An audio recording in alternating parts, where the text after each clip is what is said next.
فيديو النهاردة مش هيكلفك أي حاجة، بس أنا عايزة تشوفي بشرتي عاملة ازاي قبل وتشوفي بعد. ده قبل كانت بهتانة وبصوا وبثور بقى وبايظة خالص يعني. تعالوا بقى نشوف بعد بقت كده. عملتها ازاي؟ بمقشر واحد بس من البيت. بس أهم حاجة نمشي على الخطوات اللي احنا عاملينها في الفيديو مع بعض. أول حاجة غسلت وشي بالغسول بتاع ستارفل، ده الغسول المناسب لبشرتي. شوفي انتي ايه الغسول المناسب ليكي واستخدميه. تاني حاجة عملت بخار.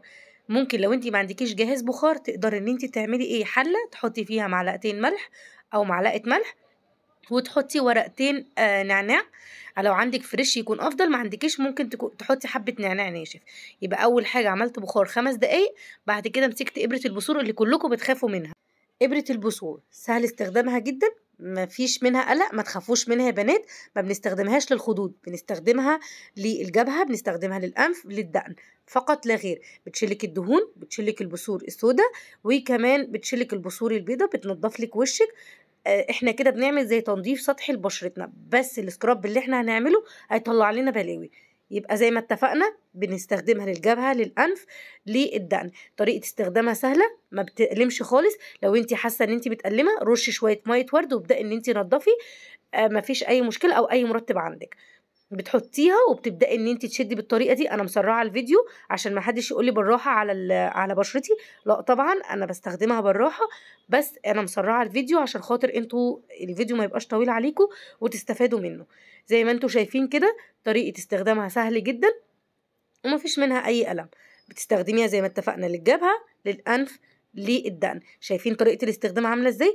بكل سهولة تقدري تستخدميها، وسعرها بسيط يا بنات. في أي محل مستحضرات تجميل سعرها بيتروح من ما بين 20 أو 25. وفي طبعا أنواع كتير وفي أغلى كمان، هاتي اللي يناسبك. بس في أسعار برضو على القد برضو تقدري اللي انت تجيبيها. في سعر برضو بيبقى ب50 على حسب اللي انت عايزاه هاتي. أهم حاجة ان انت تعقميها قبل وبعد. ما بنستخدمش الجزء التاني، بنستخدم الجزء ده بس فقط لا غير. وبتبدأي زي ما وريتك كده تنضفي بيها الأنف، الجبهة، الدقن، الخدود لا، تعقميها بعد كده على طول وقبل ما تستخدميها. نيجي بقى لأهم حاجة، السكراب اللي هو بس يعني مش قادره اقولك هيخليلك بشرتك بيبي. عارفه يعني ايه بيبي؟ بشره البيبي عامله ازاي؟ انت بشرتك هتبقى كده. هتاخدي نص معلقه من البن، نص معلقه من السكر، نص معلقه من زيت جوز الهند. ده زيت جوز الهند اللي انا بستخدمه مش بستغنى عنه في حياتي خالص. ميكسي بقى وقلبي كل المكونات دي كلها مع بعض وتبداي ان انت بقى تعملي بيه سكراب. في حاجه مهمه، لو انت ما عندكيش زيت جوز الهند تقدري ان انت تستبدليه بميه الورد، بس اللي يفضل زيت جوز الهند. طيب الماسك ده او السكراب ده مناسب للبشره المختلطه، البشره الجافه، والبشره العاديه. لكن البشره الدهنيه تحطي ميه ورد. بتبداي بقى ان انت تعملي سكراب كده، تاخديه وتحطيه على بشرتك. بصي بقى بيشيلك الدهون، بيشيلك البثور، بيشيلك الجلد الميت.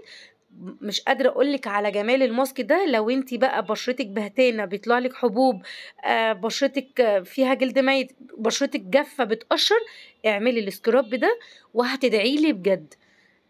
بصوا من جماله بيفتح وبيدي نعومه فظيعه. واعملي كمان سكراب لشفايفك، هتفرق معاكي جدا في شكل بعد كده. تعالوا بقى اوريكم بعد ما غسلت وشي. انا سبته 5 دقايق بس.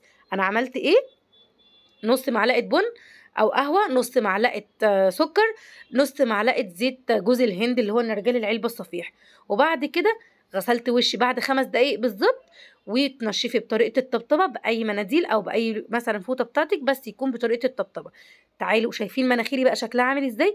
بشرتي بتزيق بجد، عامله زي بشره الاطفال. اخر خطوه ودي اهم خطوه، هي مش اخر خطوه، اللي قبل الاخيره. دي اهم خطوه اللي هي الايس رول. لو انت عندك بتحطيه في الفريزر وبتبداي ان انت تعملي بيه تقفلي المسام. احنا فتحنا المسام بالبخار، يبقى احنا لازم نقفل المسام بالايس رول. طب انا ما عنديش يا هدير ايس رول، اعمل ايه؟ هتجيبي مكعب تلج وتحطيه في قماشه وتبداي ان انت تقفلي المسام بتاعتك. اخر حاجه بقى اللي هو الترطيب. الترطيب باي مرطب بتاع بشرتك. انا استخدمت هنا ستروبنتين، انت عندك اي مرطب استخدميه، بس اهم حاجه يكون مناسب لبشرتك. عايزه اقول لك حاجه تانية، ان انت تقدري تستخدمي زيت جوز الهند في الترطيب لو انت بشره مختلطه زي ما قلت لك او جافه. بشرتك عامله زي بشره البيبي بالظبط، ناعمه جدا جدا. شايفين البشره اتغيرت ازاي؟ بقت فاتحه وبقت بصوا نعومه فظيعه بتزيق كده في ايديكي.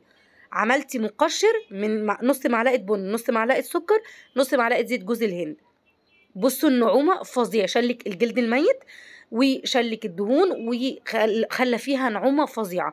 انا مش قادره اقول لكم ملمس البشره كان عامل ازاي قبل وبعد، لكن انت لما هتجربيه هتشوفي بنفسك. شايفين الجمال عامل ازاي؟ حلو جدا. انا كمان زي ما قلت لك برطب بيه بشرتي.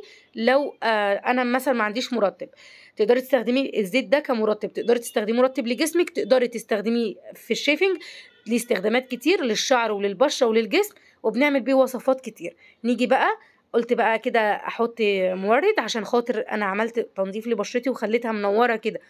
عملت لها ايه بقى؟ حطيت لها مورد ايفونا، حطيت على شفايفي وحطيت منه على خدودي. اداني بقى في الاخر لوك، بصوا طبيعي جدا. مش قادره اقول لكم على شكل الجمال، انتوا هتشوفوا بنفسكم وهتحكموا. بس عايزه اقول لكم على حاجه، ما تنسوش تعملوا لايك وشير للفيديو وتكتبوا لي كومنت حلو عشان خاطر تشجعوني ان انا اعمل لكم فيديوهات اكتر. يلا بينا اقول لكم بقى المورد ده بتستخدميه ازاي. بتحطيه على شفايفك، بتسيبيه لغايه ما ينشف. بعد كده بقى تحطي منه على خدودك. اهم حاجه ان انت تكوني مرطبه بشرتك كويس جدا عشان خاطر يندمج معاكي. ما بيطبعش يا بنات، استخدميه صح مش هيطبع معاكي.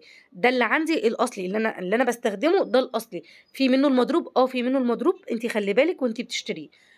بتبداي ان انت بقى تدمجيه على بشرتك. اهم حاجه تكوني حاطه مرطب. عايزه اقولك لو ما عندكيش اي مرطب ممكن تحطي سيرم عادي. تبداي بقى ان انت تدمجيه على بشرتك وتحطيه على شفايفك، بيديكي لوك فظيع، بيخليكي شكلك طبيعي جدا. انتوا شايفين الجمال عامل ازاي؟ حلو جدا جدا. بصوا حولت بشرتي بالمنظر ده بعد ما كانت بهتانه وفيها حبوب. انتوا شايفين منظر الحبايه اللي تحت؟ شلنا الجلد الميت وقشرنا بشرتنا بمقشر بسيط جدا من البيت.